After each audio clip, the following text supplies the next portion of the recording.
পূৰ্বৰ আলোচনাত আমি ছন্দ সম্পৰ্কে সম্যক ধাৰণা লাভ কৰিছিলোঁ।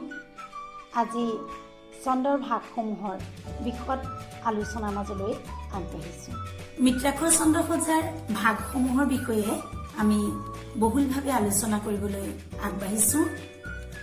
এই ছন্দ সজ্জাৰ প্ৰথম ভাগটো হৈছে পদ বা পয়াৰ ছন্দ। পদ বা পয়াৰ ছন্দত 8+6 মাত্ৰাৰ দুটা পৰ্বৰে এটা চৰণ গঠিত। এই ছন্দ সজ্জাৰ উল্লেখযোগ্য বৈশিষ্ট্যটো হৈছে দুটা পৰ্বৰে এটা চৰণ গঠিত, দুটা চৰণেৰে এটা স্তৱক গঠিত আৰু প্ৰতি চৰণৰ অন্ত্যবৰ্ণৰ অৰ্থাৎ শেষৰ বৰ্ণৰ ধ্বনিগত মিল দেখিবলৈ পোৱা যায়। এই ছন্দ সজ্জাৰ উদাহৰণ স্বৰূপে কৃষ্ণ ৰূপে দৈৱকৃত ভৈলাৱতাৰ শংখ চক্ৰ গদা পদ্ম কৰত তোমাৰ এই শাৰীকেইটা ল'ব পাৰো। এই শাৰীকেইটাত আমি প্ৰথমে দেখিলো 8টা মাত্ৰাৰ সাজোনৰ লগত পিছৰ 6টা মাত্ৰাৰ সাজোন লগ হৈছে আৰু পূৰ্বতে আমি উল্লেখ কৰা পৰ্ব এটা পৰ্বত 8 মাত্ৰা, পিছৰ পৰ্বটোত 6 মাত্ৰা লাভ কৰিলো। নিশ্চয় সকলোৰে বুজিবলৈ বিশেষ অসুবিধা হোৱা নাই, যেহেতু আমি আগতে এই পৰ্ব, চৰণ, মাত্ৰা, স্তৱক এই সম্পৰ্কে কিছু আভাস দিছিলো। সেয়েহে এই উদাহৰণটোৰ জৰিয়তে দুটা পৰ্বৰে চৰণটো গঠিত হোৱা প্ৰতি চৰণৰ অন্ত্যবৰ্ণৰ মিল এইখিনি নিশ্চয় সকলোৱে সহজেই বুজি পাব পাৰিব। ইয়াৰ পিছত মিত্ৰাক্ষৰ ছন্দ সজ্জাৰ আন এটি ভাগ দুলৰী ছন্দ সজ্জাৰ মাজলৈ আহিছো। এই দুলৰী ছন্দ সজ্জা পদ বা পয়াৰৰ দৰে দ্বিপদী নহয়। ইয়াত 3টা পৰ্বৰে এটা চৰণ গঠিত, দুটা চৰণেৰে এটা স্তৱক গঠিত হোৱা দেখা যায়। 3টা পৰ্বৰে গঠিত হোৱাৰ কাৰণে এই ছন্দ সজ্জাক আমি ত্ৰিপদী ছন্দ সজ্জা বুলি কওঁ। এই দুলৰী ছন্দ সজ্জাৰ সাজোন 6+6+8 মাত্ৰাৰ ত্ৰিপদী। এই ছন্দ সজ্জাৰ উদাহৰণ স্বৰূপে আমি জড় জগতৰ জীৱ জগতৰ পাওঁ সকলোতে দেখা মহাবিশ্বজুৰি বিৰিঙিছে যেন আনন্দৰ পূৰ্ণ ৰেখা এই কবিতাংশ ল'ব পাৰোঁ। এই কবিতাংশত আমি দেখিলোঁ প্ৰথম দুটা পৰ্বত 6 মাত্ৰাৰে গঠিত আৰু তাৰ পাছৰ পৰ্বটো 8 মাত্ৰা। এনেধৰণৰ সাজোনেৰে গঠিত সজ্জাই হৈছে দুলৰী ছন্দ সজ্জা। এই দুলৰী ছন্দ সজ্জাৰ বৈশিষ্ট্যসমূহ আমি নিৰ্বাচন কৰাৰ ক্ষেত্ৰত অলপো অসুবিধা নহ'ব।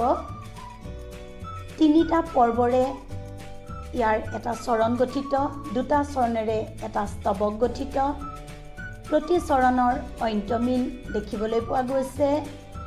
জড় জগতৰ জীৱ জগতৰ পাওঁ সকলোতে দেখা মহাবিশ্বজুৰি বিৰিঙিছে যেন আনন্দৰ পূৰ্ণ ৰেখা, দেখা আৰু ৰেখা এয়া অন্তমিল আমি দেখিবলৈ পালোঁ। লগতে 6-6-8 মাত্ৰাৰ এই গোটেইকেইটা কথা বৈশিষ্ট্যৰ মাজত অন্তৰ্ভুক্ত কৰিব লাগিব। ইয়াৰ পিছত আমি ছবি ছন্দ সজ্জালৈ আহিম। এই ছন্দ সজ্জাৰ সাজোন 8-8-10 মাত্ৰাৰ হোৱা দেখিবলৈ পোৱা যায়। মুক্তিত নিস্পৃহ যিটো সেহি ভকতক নমো ৰসময় মাগুমু ভকতি এই শাৰীকেইটা আমি উদাহৰণ হিচাপে ল'ব পাৰোঁ। এই শাৰীকেইটাত আমি পূৰ্বৰ ত্ৰিপদী ছন্দ সজ্জাৰ দুলৰীৰ সৈতে একেধৰণৰ বৈশিষ্ট্যই দেখিবলৈ পাম। মাথোন ইয়াত মাত্ৰাৰ সংখ্যা সুকীয়া হ'ব। ইয়াৰ পিছত আহিছোঁ ত্ৰিপদী ছন্দ সজ্জাৰ আটাইতকৈ সৰহ মাত্ৰাৰে গঠিত লেছাৰী ছন্দ সজ্জাৰ মাজলৈ। লেছাৰী ছন্দ সজ্জাৰ মাত্ৰা সংখ্যা 10-10-14। প্ৰথম দুটা পৰ্বত 10-10 মাত্ৰাৰ আৰু পিছৰ পৰ্বটোত 14 মাত্ৰাৰে গঠিত। এই ছন্দ সজ্জাত আটাইতকৈ বেছি মাত্ৰাত থকাৰ বাবে দীৰ্ঘ ত্ৰিপদী বুলিও কোনো কোনো ব্যাকৰণত উল্লেখ আছে। লেছাৰী ছন্দসজ্জাৰ উদাহৰণস্বৰূপে আমি মহাপুৰুষ শ্ৰীমন্ত শংকৰদেৱৰ কীৰ্তন ধৰ্মগ্ৰন্থৰ এফাকি ঘোষা ল'ব পাৰোঁ। ব্ৰহ্মা আদি কৰি জীৱ যত ৰাম ৰাম ৰাম ৰাম ৰাম মায়া শয্যা মাজে আশ্ৰয় ঘুমতি যায়। তুমি হে চৈতন্য সনাতন ৰাম ৰাম ৰাম ৰাম ৰাম আমি অচেতন নিয়োগ নাথ জগাই। এই ঘোষাফাঁকিত আমি 10-10-14 মাত্ৰাৰ সাজোন দেখিবলৈ পালোঁ। তিনিটা পৰ্বৰে এটা চৰণ গঠিত হৈছে। প্ৰতি চৰণৰ অন্তত অৰ্ধজ্যোতি পৰিছে। দুটা চৰণেৰে এটা স্তৱক গঠিত হৈছে। স্তৱকৰ অন্তত পূৰ্ণজ্যোতি দেখিবলৈ পাইছোঁ। এই দীৰ্ঘ ত্ৰিপদী ছন্দসজ্জাক আমি লেছাৰী ছন্দ বুলি জানো। এতিয়া আমি আহিছোঁ মিত্ৰাক্ষৰ ছন্দসজ্জাৰ আন এটা ভাগ কুসুমমালা ছন্দসজ্জাৰ মাজলৈ। এই ছন্দসজ্জাৰ মাত্ৰা সংখ্যা 6+6 = 12। এই ছন্দসজ্জাৰ উদাহৰণ হিচাপে আমি নমো নিৰঞ্জন পাতক ভঞ্জন দানৱ গঞ্জন গোপিকা ৰঞ্জন এই ঘোষাফাঁকি ল'ব পাৰোঁ। ইয়াত আমি দেখিবলৈ পালোঁ 6 মাত্ৰাৰে এটা পৰ্ব গঠিত, দুটা পৰ্বৰে এটা চৰণ গঠিত, দুটা চৰণেৰে ইয়াৰ স্তৱক সম্পূৰ্ণ হৈছে। এতিয়া আহিছোঁ ইয়াৰ পিছৰ ঝুমুৰি ছন্দসজ্জাৰ মাজলৈ। এই ঝুমুৰি ছন্দসজ্জাত 8-8 = 16, 8+8 = 16 মাত্ৰাৰে গঠিত। ইয়াৰ উদাহৰণস্বৰূপে আমি হেন শুনি জাম্বৱন্ত ধাইলা মহাবলৱন্ত নিচিনি স্বামীক পাছে ধৰিলন্ত যুদ্ধ কাছে এই শাৰীকেইটা ল'ব পাৰোঁ। ইয়াত 8 মাত্ৰাৰে এটা পৰ্ব গঠিত, যদিও ভগৱান মৰলৰ দ্বাৰা ৰচিত অসমীয়া ব্যাকৰণ জ্যোতিখনত এই 8 মাত্ৰাক আকৌ ভাঙি 4+4 মাত্ৰা হিচাপে দেখুওৱা হৈছে। এতিয়া আমি একাৱলী ছন্দসজ্জাৰ মাজলৈ আহিম। একাৱলী শব্দটোৱে 11টা বৰ্ণৰ কথা সূচাইছে। এই 11টা বৰ্ণক অসমীয়া ব্যাকৰণ জ্যোতিখনত কিন্তু 6+5 মাত্ৰাৰে ভাঙি দেখুৱাইছে। একাৱলী ছন্দৰ উদাহৰণ হিচাপে শিশুলীলাৰ কিয় মাটি খালি ওৰে গোপাল কোবাই আজি তোৰ ফাৰিব চাল এই পদফাঁকি ল'ব পাৰোঁ। ইয়াত 11টা মাত্ৰাৰে গঠিত, আমি 6+5 হিচাপেও গ্ৰহণ কৰিব পাৰোঁ। একাৱলী ছন্দক ঝুনা ছন্দসজ্জা বুলিও জনা যায়। এতিয়া আমি আহিম ঝুনাতকৈ 1 মাত্ৰাৰ কম হ্ৰস্ব ঝুনা বা দীৰ্ঘক্ষৰা নামৰ ছন্দসজ্জাৰ ভাগটোলৈ। এই ছন্দসজ্জাত 10-10 মাত্ৰাৰে সাজোন হোৱা দেখিবলৈ পোৱা যায়। ইয়াক 5+5 হিচাপেও কোনো কোনো ব্যাকৰণত উল্লেখ আছে।